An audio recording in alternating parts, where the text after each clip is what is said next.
Good morning. Good morning.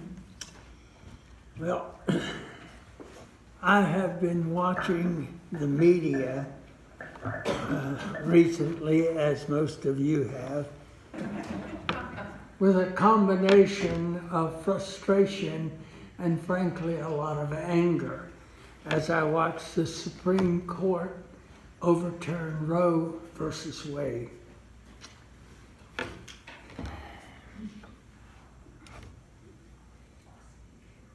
It seems that state by state by state has started enacting laws that both take away a woman's right to determine her health as well as her own body. That frustrates me, and so I decided I had to say something about it. Now, frankly, I have approximately 3.5 to 4 hours worth of talk. But I won't submit you to all of that. So here we go. 3.5 million years of walking erect and living in community, we still can't get it right. After struggling to survive and to advance the species for 3.5 million years, we're still stumbling in the dark, trying to figure out how to treat each other humanely. We're far more apt to revert to primitive behaviors than we are to leap forward toward a new humanity. 3.5 million years since we started, and we're still making war on other members of our human family. Take a recent example of what kind of Cretan would declare war on another civilization, and I'm referencing General Putin. Why we would have wars in the 21st century, so over oil, or so I can gain more land, or so I can be reelected. I just don't understand it. We can't seem to figure out that no race, white, black, brown, or yellow, is any better than any other race. Instead of the label Homo sapien, which means wise men, we should be labeling ourselves as frightened and distrustful men.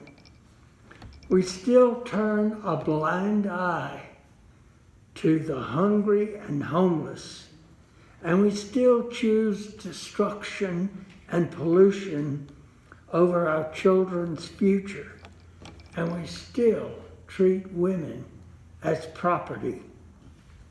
What perpetuates such primitive insensitivity, I do not know. Granted, we have made some slight progress in these areas, but after 3.5 million years, you would think we'd be a little closer to equity. Human history is filled with example after example of the most destructive abuses. Terror has always been inflicted on the powerless by the powerful, and also the unenlightened and fanatical, the greedy and the deranged still magnify the damage. Humans have suffered barbaric war, ethnic cleansing, Excuse me, my fingers aren't working. The brutality all over the globe. For example, the hanging of a black man in Alabama, someone dragged to their death in Texas, or a gay man beaten to death in Montana. The brutalization of women is particularly pervasive. Where did we get the idea that it is okay to subject anyone on this planet to abuse, brutalization, homicide, and even genocide? It seems that after 3.5 million years, there is still no race, no color, no opinion, no religion, no sex that is not expendable. All we have to do is make them less valuable, somehow less human. And if they're less human, then they are fair game for the thugs and ideologues. This is certainly what we have done to women all over the world. We refuse to let them elevate to the status of men, and at the same time, we tell them that their job of raising children and keeping a house is the most important job in the world. Men seem to be intoxicated with thousands of years of tradition, hanging on to these sick ideas over this long period of time does not make them healthy through longevity. The U.S. loves to meddle in the affairs of other countries, and that has brought particular attention to the Middle East as of late. Women in the Middle East are subjected to daily vicious abuse. In addition to being second-class citizens, they are often physically abused and even traded as cattle. They're enslaved and murdered because of their gender. Much has been written and said about the wearing of burqas and other garments that veil the face. It is thought and preached by many Middle Eastern clerics that the woman must wear a veil because the mouth of a woman resembles the uvula. The uvula is considered insatiable, and therefore men would not be seduced by insatiable women when the mouth is covered. Poor, helpless men. Women in Muslim societies are usually seen as property. For example, in Afghanistan, 60 to 80% of all women are married before the age of 16. And women are often used as gifts to settle conflict. If one family is angry at another family, the way to settle it is to gift the daughter of the offending family. The daughter who is given away is used like a slave. Women are no more than something to be possessed like cattle or goats. In many areas of the world, women are sold or traded in some way, placed in conditions of slavery. Female children are sometimes killed at birth simply because of their gender. This situation has been going on for all of human history. It is easy for Westerners to be appalled at the unspeakable treatment of women in other parts of the world. but we must remind ourselves that we did not give women the vote in this country until 1920. It's not just on the streets of Kabul or Calcutta that these horrific abuses occur, but all over the world.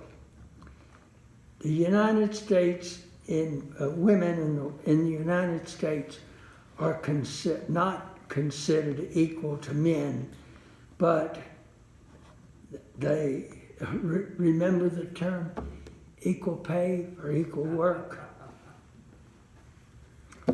We must ask ourselves how it came to pass that women all over the world are seen imperfect in a world of perfect males.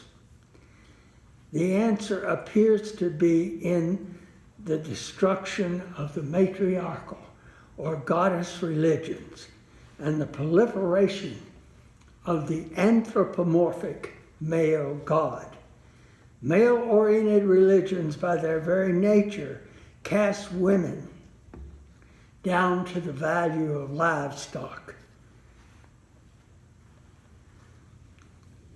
They perpetuate racism, bigotry, elitism, and sexism by decreasing their value. This is particularly true of the three revealed religions. And by the way, I'm not playing that either. Somebody checked their phone. I think it's somebody's ringer. The three revealed religions are Christianity, Islam, and Islam. The Torah, the New Testament, and the Quran are all filled with absurd notions that men are superior to women. All three of these books promote the masculine figure. Unfortunately, there has been no new messenger to bring us up to date. Moses got it, Jesus got it, and Muhammad got it. Saying women have not been upgraded to the human status. God may have no sex, no shape, but just think of all the misery that this anthropomorphic notion of the male is. Meister Eckhart, the 14th century Christian mystic, said this, and I quote, "To go around looking for God is like sitting on an ox and looking for an ox to ride." He also said, and I quote, "God is in the flea and the dung of the stable as much as he is in the bishop." I'm sure that made some people happy. Kings and rulers, lords and generals, priests and preachers create gods in their own image. This made them appear to be more godlike or even synonymous with God. This, of course, makes women more distant from the eternal and certainly the servant of males. 3.5 million years of inequality may seem like an exaggeration, but it is no joke. Women for much of human history have not even been considered human.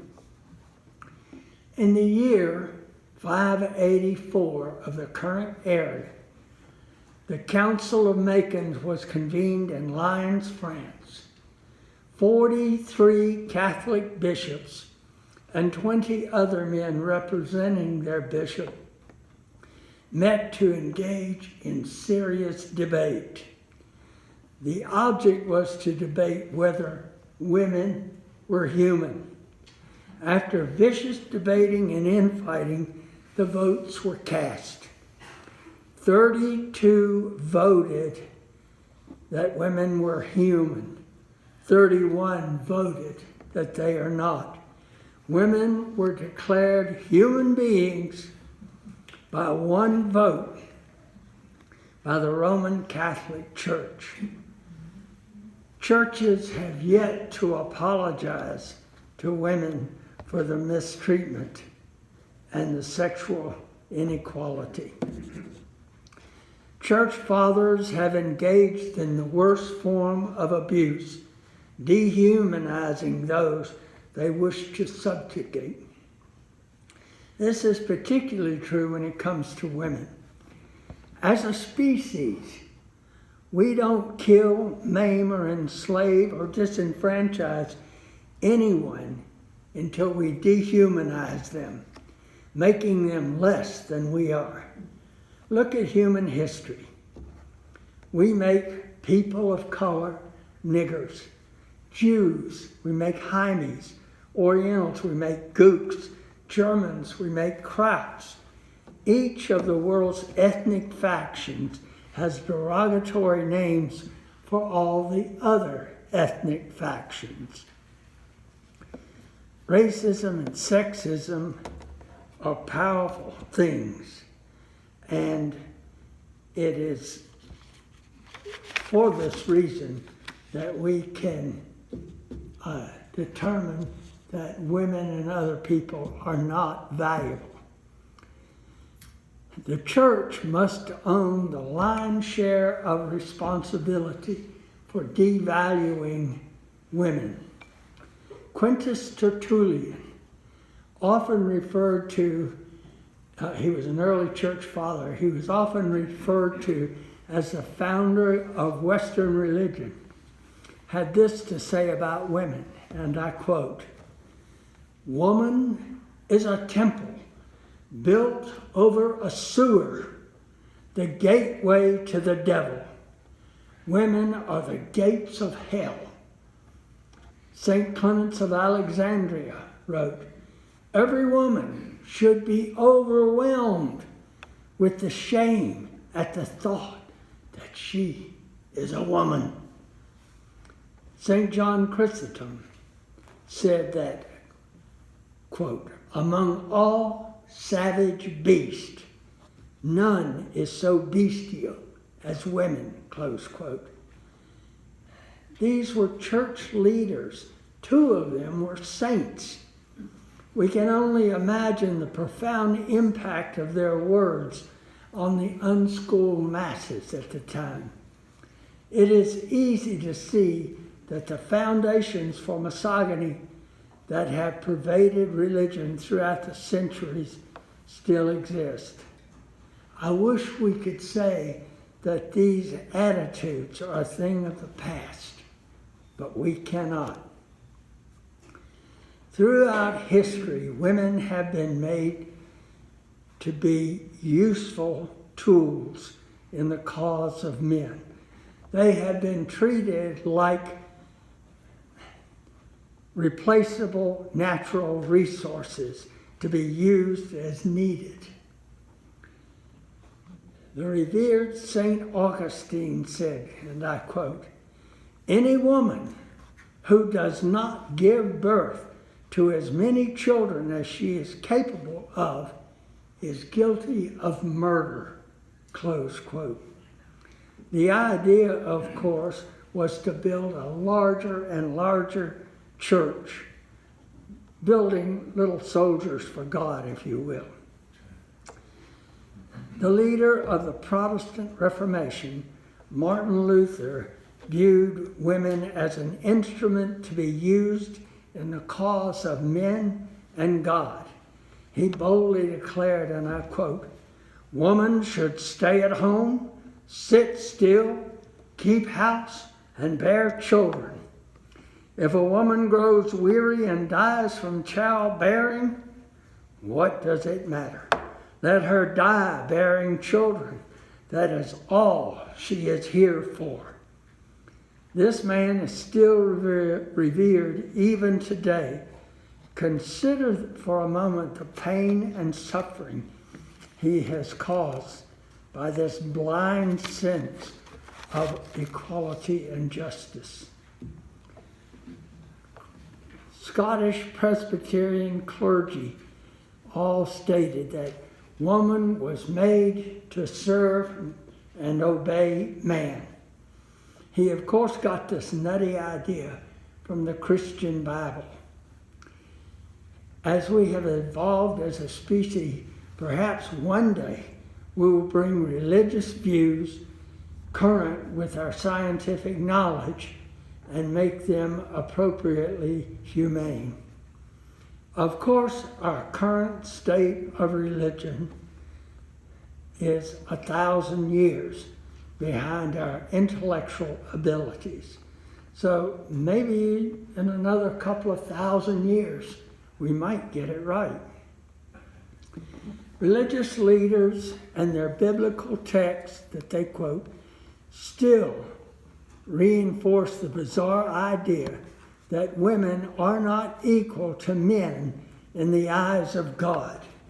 Both the Old Testament and the New Testament are filled with outrageous abuses of women. To give you a few examples, quote, "Unto woman he said, I will greatly multiply thy sorrow and thy conception. In sorrow thou shalt bring forth children, and they shall desire only their husbands, and he shall rule over thee." Genesis 3:16. "But I suffer not a woman to teach, nor to usurp authority over man, but to be in silence." I know you all agree with that.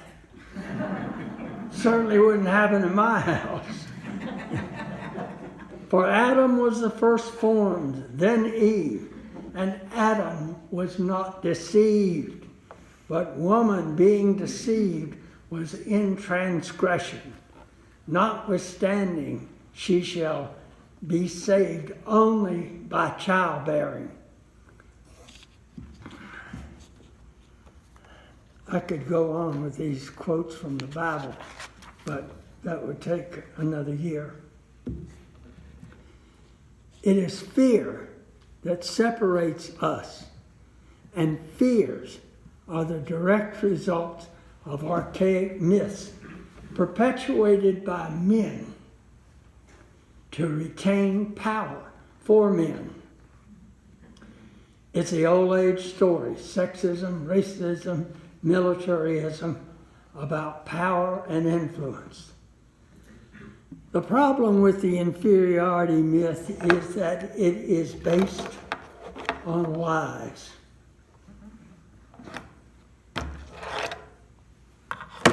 Sorry.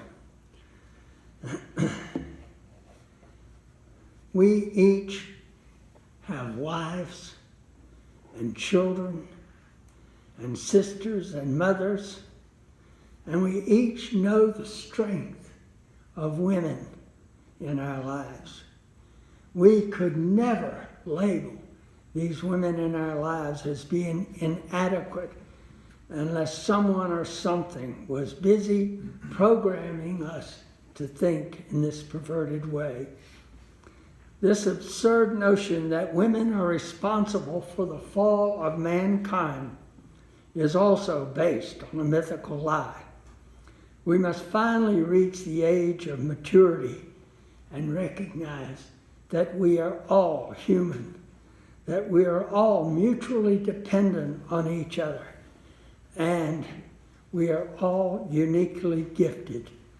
When we achieve this level of consciousness, then we can all work together to solve the horrendous problems the human family faces now and in the future.